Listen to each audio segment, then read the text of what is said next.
Така, и днес в Soft Electronic имаме любопитна ситуация.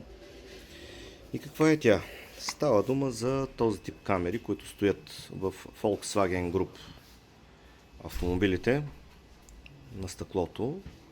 Отговаря за много неща, спомагателна система и така нататък. И какво виждаме в тази ситуация?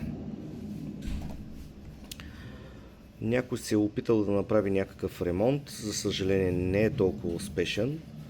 И това, което виждаме, е тотално унищожена площадка.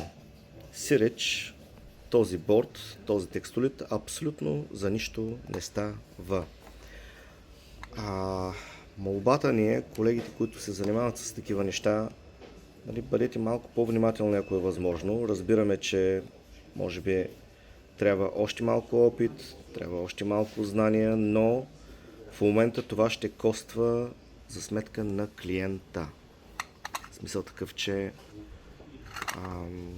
това, което се вижда, е тотално унищожен борд. Унищожени връзки, както се вижда.